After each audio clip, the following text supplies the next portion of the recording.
Hello friends, welcome to Ainu's kitchen. നമ്മൾ ഇന്ന് അടിപൊളി ഒരു കുഞ്ഞു വ്ളോഗാണ് കേട്ടോ ചെയ്യാൻ പോകുന്നത്.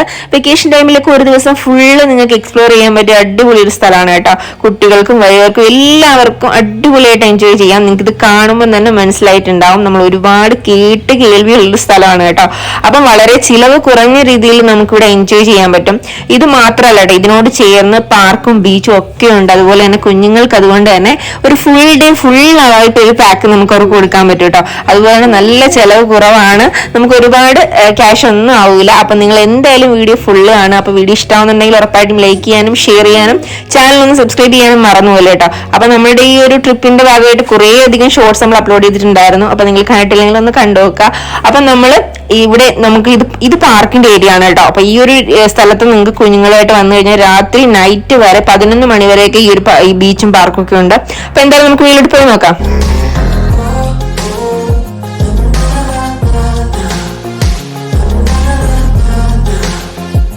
അപ്പൊ നമ്മളിപ്പോൾ ഉള്ളത് ബേക്കൽ ഫോർട്ടിന്റെ എൻട്രൻസിലാണ് കേട്ടോ. അപ്പൊ നമുക്ക് ഈ ഒരു സൈഡിൽ കൂടെ നമുക്ക് നടന്നു പോകുന്നവർക്ക് അങ്ങനെ പോകാം കേട്ടോ.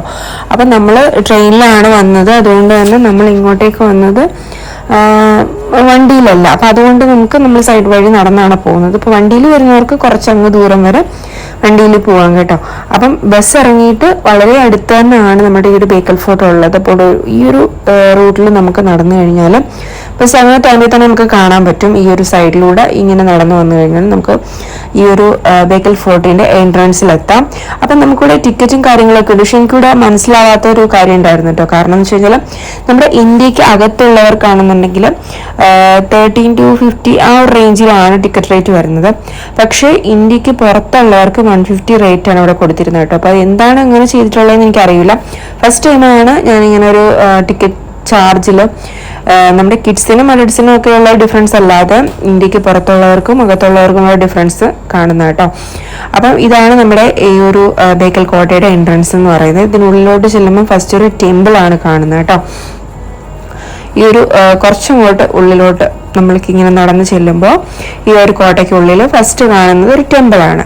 അപ്പം അതിനുശേഷം നമ്മൾ വീണ്ടും കുറച്ച് ഉള്ളിലേക്ക് പോകണം. അപ്പം നമുക്ക് നല്ല അടിപൊളിയായിട്ടുള്ളൊരു, നമുക്ക് പുറത്തുനിന്ന് കാണുമ്പോൾ വലിയ രസമൊന്നും ഉണ്ടാവില്ല, ഈ ഒരു ഇതൊക്കെ ഉണ്ടാവുള്ളൂ. പക്ഷേങ്കിൽ നല്ലൊരു വൈബാണ് കേട്ടോ. അപ്പം ഇതിൻ്റെ ഒരു കേരളത്തിലെ ഏറ്റവും വലിയ കോട്ടയാണ് ബേക്കൽ കോട്ട എന്ന് പറയുന്നത്. ഇതിൻ്റെ ഇത് ഈ ഒരു 40 ഏക്കറിലാണ് ഈ ഒരു കോട്ട നിർമ്മിച്ചിരിക്കുന്നത്. അപ്പം ഈ കോട്ടയ്ക്ക് പിന്നിൽ ഒരുപാട് ചരിത്രമുണ്ട് കേട്ടോ. ഒരുപാട് സൈനികരുടെ രക്തത്തിന്റെ കഥ പറയാനുണ്ട് ഈ കോട്ടയ്ക്ക് എന്നാണ് ചരിത്രം പറയുന്നത്. അപ്പൊ എനിക്ക് കൂടുതലൊന്നും ഈ കോട്ടയെ പറ്റി അറിയത്തില്ലായിരുന്നെങ്കിലും ഞാൻ ഈ ഒരു ടൈമിലൂടെ വന്ന ടൈമിലൊന്നും ഗൂഗിളിനോട് ചോദിച്ച് കുറച്ചൊക്കെ ഒന്ന് മനസ്സിലാക്കി വെച്ചിട്ടുണ്ട്. പക്ഷെ ഒരുപാട് ചരിത്രവും കാര്യങ്ങളൊക്കെ ഉള്ളതുകൊണ്ട് നമുക്ക് എല്ലാം ഒന്നും നമ്മുടെ തലയിൽ നിൽക്കൂല. എന്നാലും ഇതിൽ ഈ കോട്ടയുടെ പ്രത്യേകതയും കാര്യങ്ങളൊക്കെ നമ്മളൊന്ന് നോട്ട് ചെയ്ത് വെക്കാം, അത്രേ പറ്റുള്ളൂ കേട്ടോ. നിങ്ങൾക്ക് കൂടുതലായിട്ട് അറിയണമെന്നുണ്ടെങ്കിൽ ഗൂഗിൾ അമ്മയുടെ എന്ന് ചോദിച്ചാൽ മതി, അവൾ പറഞ്ഞു തരും. അപ്പം നമ്മളിപ്പോൾ നേരെ വരുമ്പോൾ നല്ല ഗാർഡൻ കാര്യങ്ങളൊക്കെ ഉണ്ട്. അതുപോലെ ഇവിടെ ഏറ്റവും കൂടുതൽ ഞാൻ കണ്ടിട്ടുള്ളത് മാവ്, നല്ല തോട്ടം പോലെ മാവ് ഉണ്ടായിരുന്നു കേട്ടോ. അപ്പോൾ അതിൽ നിറച്ച് മാങ്ങയുണ്ട്. അപ്പം അത് വരുന്നവർ പിച്ചിക്കൊണ്ട് പോകുന്നുണ്ട്, അതുപോലെ തന്നെ കഴിക്കുന്നവരുണ്ട്. കുറേ മാവൊക്കെ ഫിനിഷ് ആയിട്ടുണ്ട്. അത്രയ്ക്കും മാവുകളുടെ ഒരു തോട്ടം ഇതിനകത്തുണ്ട്.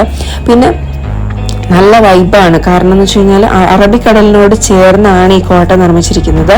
ഈ കോട്ടകളെല്ലാം നമ്മൾ കേരളത്തിൽ 8ഓളം കോട്ടകളുള്ള ഏറ്റവും വലിയ കോട്ടയാണ് ബേക്കൽ കോട്ട എന്ന് പറയുന്നത്. അപ്പം ഞങ്ങൾ ചെന്നപ്പോൾ ഏകദേശം ഒരു ഉച്ച ടൈമാണ്. അപ്പം നല്ല വെയിലും കാര്യങ്ങളൊക്കെ ഉണ്ട്. എങ്കിലും നമുക്ക് ഇതൊന്ന് ചുറ്റിക്കറങ്ങി കാണണമല്ലോ.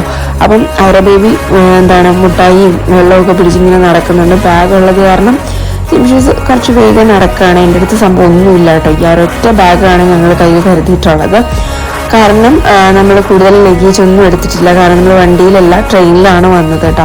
അപ്പം ഈ ഒരു ബേക്കൽ കോട്ടയുടെ ഏറ്റവും വലിയ പ്രത്യേകത എന്ന് പറയുന്നത് ഇതിൻ്റെ ഷേപ്പ് എന്ന് പറയുന്നത് ഒരു താക്കോലിൻ്റെ ഷേപ്പിന് തുല്യമാണ് കേട്ടോ. ഞാൻ നേരത്തെ മാങ്ങയുടെ കാര്യം പറഞ്ഞിട്ടുണ്ടായിരുന്നല്ലോ.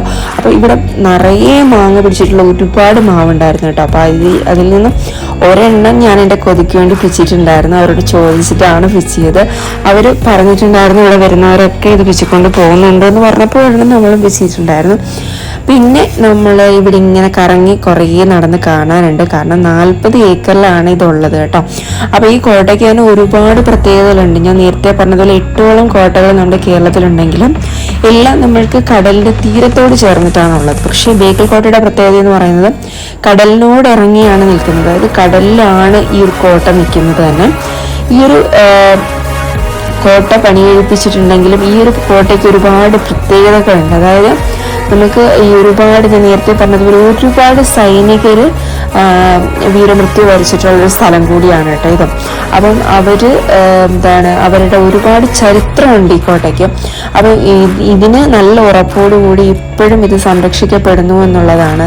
അപ്പം നമുക്കിതിൻ്റെ ചരിത്രമോ കാര്യങ്ങളോ ഒന്നും അറിയിലുണ്ടാവില്ല. നമ്മൾ പണ്ടൊക്കെ ബേക്കൽ ഫോർട്ട് അല്ലെങ്കിൽ ബേക്കൽ കോട്ട എന്നൊക്കെ കേട്ടിട്ടുണ്ടെന്നതിനപ്പുറം ഇതിനെപ്പറ്റി കൂടുതലൊന്നും അറിയത്തില്ലായിരുന്നു. അപ്പം ഇതുപോലെ നമ്മൾ ഗൂഗിളിനോട് ചോദിച്ചാണ് ഇപ്പോൾ ഇതിനെപ്പറ്റി കുറച്ച് അറിവൊക്കെ നമുക്ക് കിട്ടി കേട്ടോ. അപ്പം ഇതുപോലെ ഈ ഒരു ഭാഗമാണ്, അതായത് നമ്മളുടെ ഈ ഒരു ഇവിടെ നിന്ന് നോക്കിക്കഴിഞ്ഞാൽ നമുക്ക് അറബിക്കടലിന് കുറേ ദൂരം വരെ കാണാൻ പറ്റും കേട്ടോ. അപ്പം ഇവിടെയാണ് ശരിക്കും പറഞ്ഞാൽ നല്ലൊരു വൈബുള്ളത്. നമ്മൾ 50 അടിയോളം ഉയർച്ചയിലുള്ള ഈ ഒരു വാച്ച് ടവറിൽ നിന്നായിരുന്നു പണ്ട് സൈനികർ എപ്പോഴും ഭടന്മാർ ഈ കടൽ വഴി യുദ്ധക്കപ്പലുകളും അതുപോലെ ശത്രുക്കളൊക്കെ വരുന്നത് നോക്കാൻ വേണ്ടിയിട്ടുള്ള 24 മണിക്കൂറും ഈ ഒരു സ്ഥലങ്ങളിൽ എപ്പോഴും ഭടന്മാരുണ്ടായിരിക്കുമായിരുന്നു കേട്ടോ. അതുപോലെ നമുക്ക് ഇവിടെ നിന്ന് നോക്കിയാൽ കുറേ ദൂരം വരെയുള്ള കാഴ്ച കാണാൻ പറ്റും. അതുപോലെ ഈ കോട്ടയ്ക്കുള്ളിൽ തന്നെ ഒരുപാട് ചെറിയ അതായത് നമുക്ക് ചെറിയ രീതിയിൽ ഇങ്ങനെ ഹോൾസ് പോലെ ഉണ്ട്. അതായത് നമുക്ക് ഇവിടെ നിന്ന് നോക്കിക്കഴിഞ്ഞാൽ നമ്മുടെ ഈ കടലിൽ കൂടെ വരുന്ന കപ്പലുകളും കാര്യങ്ങളൊക്കെ മനസ്സിലാക്കാൻ വേണ്ടിയിട്ട് ആ ഒരു രീതിയിലാണ് ഈ കോട്ട പണിഞ്ഞിട്ടുള്ളത് കേട്ടോ. ഷിയോബ് നായക് എന്ന് പറയുന്ന ഒരു ശില്പിയാണ് ഇത് പണിഞ്ഞിട്ടുള്ളത്. അതുപോലെ ഈ കോട്ടയുടെ ഏറ്റവും വലിയ പ്രത്യേകത എന്ന് പറയുന്നത് ഇതിൽ ഒരുപാട് സൗകര്യങ്ങളുണ്ട്. അതായത് ആയുധ അറകളുണ്ട്, അതുപോലെ തന്നെ വലിയ സ്റ്റെപ്പുകളൊക്കെ ഉള്ള കിണറുണ്ട്. അതുപോലെ തന്നെ നമുക്ക് ഈ യുദ്ധത്തിൽ എന്തെങ്കിലും പരിക്കുകളൊക്കെ സംഭവിക്കുമ്പോൾ അതിന് ശുശ്രൂഷിക്കാനുള്ള സ്ഥലങ്ങളുണ്ട്. പിന്നെ അതുപോലെ തന്നെ നിലവറകളുണ്ട്. അങ്ങനെ ഒരുപാട് പ്രത്യേകതകളുള്ള ഒരു സ്ഥലമാണ് ഈ ഒരു കോട്ടയാണ് ഈ ബേക്കൽ കോട്ട എന്ന് പറയുന്നത് കേട്ടോ. അപ്പം എല്ലാവരും പോയി കണ്ടിരിക്കേണ്ട അടിപൊളി ഒരു സ്ഥലമാണ്. അപ്പം നമുക്ക് ഈ ഒരു അറബിക്കടലിനോട് ചേർന്നായതുകൊണ്ട് തന്നെ ആ ഒരു കടലിന്റെ വൈബും കൂടെ നമുക്ക് കിട്ടും കേട്ടോ. ഈ കോട്ടയുടെ ഒരു പ്രത്യേകതയാണ് ഈ കടലിനോട് കടലിലേക്ക് ഇറങ്ങി ചെല്ലുന്ന വിധത്തിലുള്ള ഈ ഒരു കിളിവാതില്.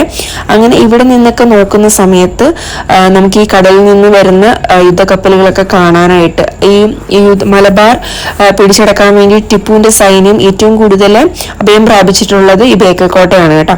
അപ്പം ഇതുപോലെ തന്നെ ഈ കടലിനോട് ഇറങ്ങി നിൽക്കുന്ന ഈ ഒരു സ്ഥലമാണ്. ഇത് കടലിൽ നിന്ന് 50 അടി ഉയർച്ചയാണ് ഉള്ളത് കേട്ടോ. ഈ വാച്ച് ടവറിൽ നിന്നാണ് ഇവിടെ ദൂരെ നിന്ന് വരുന്നത് യുദ്ധക്കപ്പലുകളും കാര്യങ്ങളും ഒക്കെ നോക്കിക്കൊണ്ടിരുന്നത്. അപ്പം ഇവിടെ നിൽക്കുമ്പോൾ എന്താണെന്ന് വെച്ചാൽ പ്രത്യേക ഒരു വൈബാണ്. നമ്മുടെ കടലിന്റെ കാറ്റും തിരമാലകളൊക്കെ വന്നടിക്കുന്നതും ഒക്കെ സൂപ്പറാണ് കേട്ടോ. അപ്പൊ നമ്മുടെ ബേക്കൽ ഫോർട്ട് നമ്മളെല്ലാം കണ്ടു കഴിഞ്ഞു. ഇനി നമ്മൾ നേരെ പോകുന്നത് ഫോർട്ട് ബീച്ചിലേക്കാണ്. നമുക്ക് ഏകദേശം 1 കിലോമീറ്റർ ദൂരമാണ് കേട്ടോ ഈ ഫോർട്ട് ബീച്ചിലുള്ളത്. ഇവിടെ തന്നെ 2 ബീച്ചായിട്ടാണ് ഉള്ളത്. ഫോർട്ട് ബീച്ചും ഉണ്ട്, അതുപോലെ റെഡ് മൂൺ ബീച്ചും ഉണ്ട്, പിന്നെ ഒരു പാർക്കുണ്ട്. അപ്പം ഈ ഒരു എൻട്രൻസ് ഫീ നമ്മളിവിടെ കൊടുക്കുന്ന എൻട്രൻസ് ഫീല് നമുക്ക് ഒരു 30 റുപ്പീസ് എന്തോ ആണ് എൻട്രൻസ് ഫീ വരുന്നതെന്ന് തോന്നുന്നു. അപ്പൊ ആ ഒരു ഇതിൽ തന്നെ നമുക്ക് ഈ 2 ബീച്ചിലും പാർക്കിലും എല്ലാം കയറാൻ പറ്റും കേട്ടോ. അപ്പം നമ്മൾ ഫ്ലോട്ടിംഗ് ബ്രിഡ്ജ് ആണുള്ളത്. അപ്പം ഭയങ്കര നല്ലൊരു എക്സ്പീരിയൻസ് ആയിരുന്നു കേട്ടോ. അപ്പൊ ആദ്യം എനിക്ക് ദൂരെ നിന്ന് കണ്ടപ്പോൾ ഈ ഫ്ലോട്ടിംഗ് ബ്രിഡ്ജ് കയറാനായിട്ട് ഭയങ്കരമായിട്ട് പേടി തോന്നി. കാരണം ഈ തിരമാലയ്ക്ക് മുകളിലൂടെ ഇങ്ങനെ പോകുന്നത്. അപ്പൊ ജംഷൂസിനെ വിടാനായിരുന്നു ആദ്യം പ്ലാൻ ചെയ്തത്. പക്ഷെ ജംഷൂസ് പോയപ്പോഴത്തേനും ഐറ ബേബി ഒട്ടും നിൽക്കുന്നുണ്ടായിരുന്നില്ല. അപ്പൊ ഞങ്ങൾ എന്തായാലും 3 പേരുടെ പോയി. പക്ഷെ പോയത് ഒട്ടും മിസ്സായില്ല, ഒട്ടും വേസ്റ്റ് ആയില്ല കേട്ടോ. അടിപൊളി എക്സ്പീരിയൻസ് ആയിരുന്നു. അപ്പോൾ ഫ്ലോട്ടിംഗ് ബ്രിഡ്ജ് കയറാത്തവരുണ്ടെങ്കിൽ ഉറപ്പായിട്ടും കയറാം കേട്ടോ. ഒട്ടും പേടിക്കാനൊന്നുമില്ല. ഈ ഒരു ഏരിയയിൽ വരുമ്പോൾ നമുക്ക് ഒട്ടും പേടിക്കാനില്ല. പക്ഷെ ഈ ഒരു നടന്നു പോകുന്ന ഏരിയയിൽ നമ്മൾ തിരിച്ചു പോകുന്ന സമയത്ത് കുറച്ചൊന്ന് പേടിക്കാനുണ്ട്. കാരണം എന്ന് വെച്ച് കഴിഞ്ഞാൽ ആ ഒരു ടൈമിൽ ഈ ഒരു തിരമാല ഫ്രണ്ടിലോട്ട് അടിക്കുന്ന സമയത്ത് നമ്മൾ നല്ല പിടിച്ച് നിന്നില്ല എന്നുണ്ടെങ്കിൽ അടിച്ച് വീഴും. അപ്പോൾ അവിടെ ഒരു ചേട്ടൻ ഞങ്ങൾക്ക് കുറേ അധികം ഇതിനെപ്പറ്റി എക്സ്പ്ലെയിൻ ചെയ്ത് തന്നിട്ടുണ്ടായിരുന്നു കേട്ടോ. അപ്പം ആ ഒരു ചേട്ടൻ പറഞ്ഞതാണ് 2-3 പേരിങ്ങനെ അടിച്ച് വീണിട്ട് അങ്ങ് ഫ്രണ്ടിൽ വന്ന് വരെ വീണിട്ടുണ്ട്. അത്രയ്ക്കും ശക്തിയായിട്ടാണ് ചില സമയത്ത് തിരമാല വരുന്നത് കേട്ടോ. അപ്പം ഇവിടെ കുറച്ചു നേരം സ്പെൻഡ് ചെയ്തു. അപ്പം അത് കഴിഞ്ഞ് നമ്മൾ ഇവിടുത്തെ പാർക്കിലൊക്കെ കുറച്ച് നേരം കഴിഞ്ഞ് നമ്മൾ ഈവനിങ് ആയപ്പോഴാണ് ഇവിടുന്ന് പോയത്. അപ്പോൾ കുട്ടികൾക്കൊക്കെ കളിക്കാൻ പറ്റിയ അടിപൊളി പാർക്കും ബീച്ചും ഒക്കെ ആണ്. അപ്പോൾ എന്തായാലും നിങ്ങൾ ബേക്കൽ ഫോർട്ട് കാണാൻ വരുന്നത് ഉറപ്പായിട്ടും ഈ ബീച്ചിലും പാർക്കിലും ഒക്കെ വന്ന് ടൈം സ്പെൻഡ് ചെയ്യാൻ അടിപൊളി വൈബാണ് കേട്ടോ. അപ്പം നമ്മൾ ഈ ഒരു കാസർഗോഡ് ഇപ്പോഴത്തേന് വൈൻഡപ്പ് ചെയ്യാണ്. അപ്പം നമ്മൾ നേരെ ഇനി പോകുന്നത് ബാംഗ്ലൂർക്കാണ് കേട്ടോ. അപ്പം അടുത്ത വീഡിയോ നമ്മുടെ ബാംഗ്ലൂർ വീഡിയോ ഉടനെ അപ്ലോഡ് ചെയ്യുന്നതായിരിക്കും. അപ്പോൾ എല്ലാവർക്കും ബൈ.